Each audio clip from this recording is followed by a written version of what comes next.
میرے مقدر میں نہیں ہے تو میرے ہاتھ میں ہوتے ہوئے ہاتھ سے گر جائے گا، یا ایسا ہوگا کہ وہ چھن جائے گا، یعنی جو میرا نہیں ہے وہ مجھ تک، میرے شکم تک نہیں جا سکے گا۔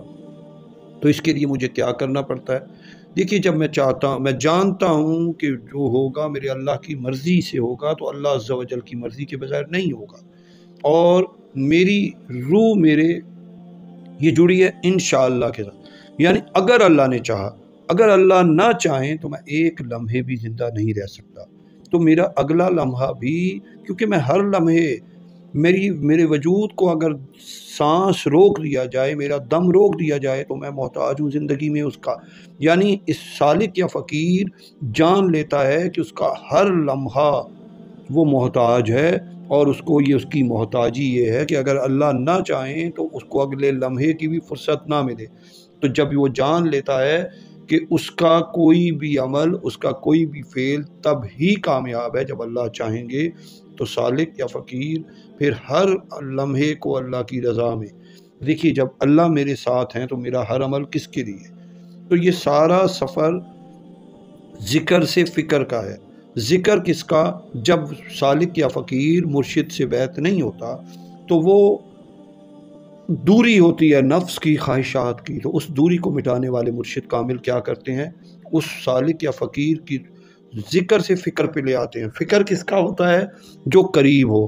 اب اللہ کریم جب قریب ہو گئے تو وہ ذکر سے وہ ہر لمحے اس کو راضی کرنے پہ، وَهُوَ مَعَكُمْ أَيْنَمَا كُنْتُمْ، تم جہاں بھی ہو میں تمہارے ساتھ ہوں۔ اب وہ اللہ کریم جب اس کے ساتھ ہو گئے تو اس کا ہر فعل اللہ کو راضی کرنے کے لیے ہوتا ہے۔ تیسرا سوال ہے اولیاء اللہ کے خیالات اور عام بندے کے خیالات۔ اب اس میں جو سمجھنے والی بات ہے کہ جو یہ راز جان جاتا ہے کہ وہ خود کچھ بھی نہیں ہے، اس کا ہر عمل اللہ کی وجہ سے ہے، اللہ کے لیے ہے، اور جب مرشد کامل کے دیے ہوئے حقیقت کے علم سے سالک اور فقیر کے اندھیرے کے ظلمت چھوٹ جاتے ہیں، پھر وہ کیا کرتا ہے؟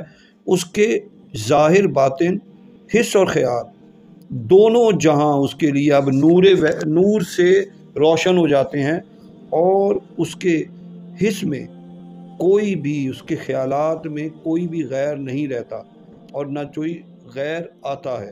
تو پھر وہ کیا ہوتا ہے؟ اس کے اندر کی جتنی بھی نفسانیت ہے وہ ختم ہو جاتی ہے، اور وہ نورانیت میں سے نور بن جاتا ہے۔ اس کے اندر جو ہے فیض ہوتا ہے، اور فیض والا کیا ہوتا ہے کہ اس کا ہر عمل، اب اس کے شعور میں وحدت اور وجود میں مستی پیدا ہو جاتی ہے، اور اس عشق کی مستی سے اس کے اندر حقائق کے دروازے کھل جاتے ہیں۔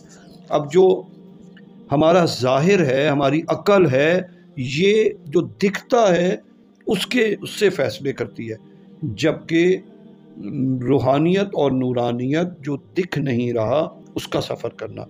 تو اولیاء اللہ کے خیالات میں حقائق ہوتے ہیں، جبکہ عام بندے کے خیالات جو دیکھتا ہے وہ ہوتے ہیں، اس لیے ان کے خیالات پاک ہوتے ہیں۔ بے ادب حرف خود کو خراب نہیں کرتا بلکہ سارے عالم میں آگ لگا دیتا ہے۔ خطائے عالم خطائے عالم۔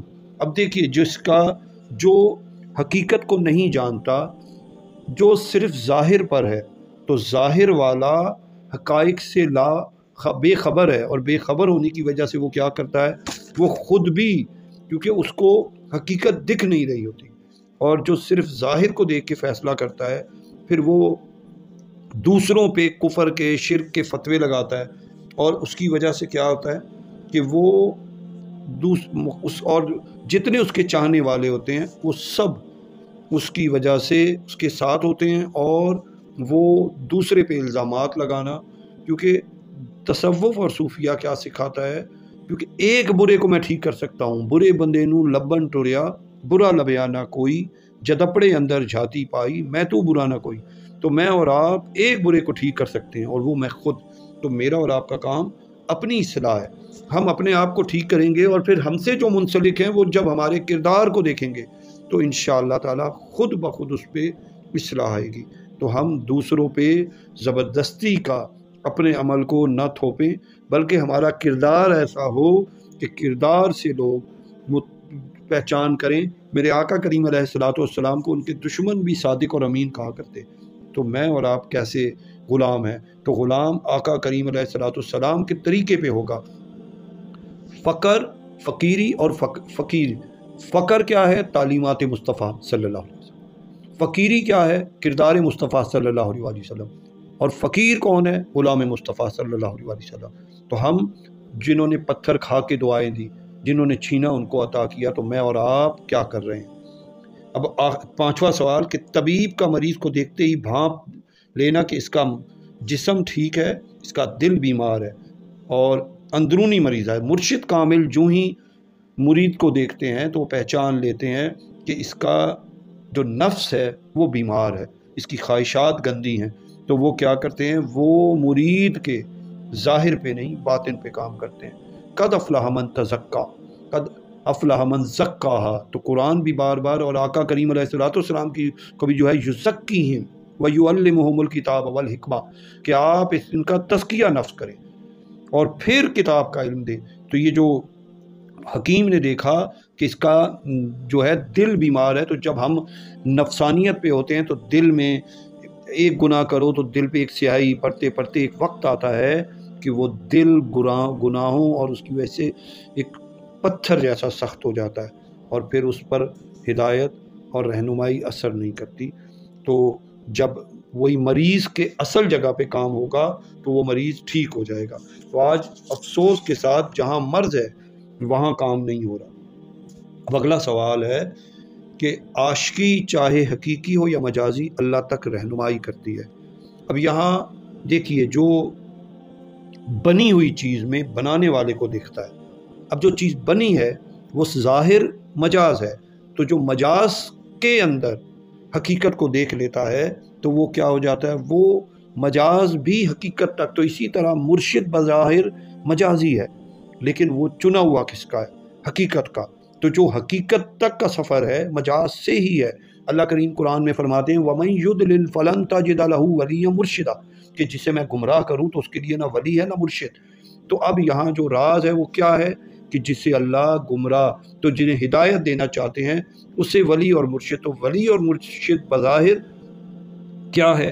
مجاز ہے، ان کا ظاہر مجاز ہے لیکن حقیقت ان کی حقانیت، ان کی نورانیت، روحانیت ہے۔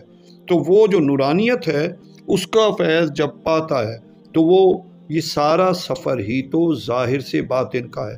اور جو مرشد کامل ہیں وہ کیا کرتے ہیں؟ اللہ کریم قرآن میں فرماتے ہیں اللہ ولی الذین آمنوا یخرجہم من الظلمات الی النور والذین کفروا اولیاءہم الطاغوت یخرجونہم من النور الی الظلمات۔ اللہ ایمان والوں کا ولی ہے اور انہیں اندھیروں سے نکال کر روشنی میں لاتا ہے، اور جو شیطان کے دوست ہوئے نور سے ظلمت کی طرف۔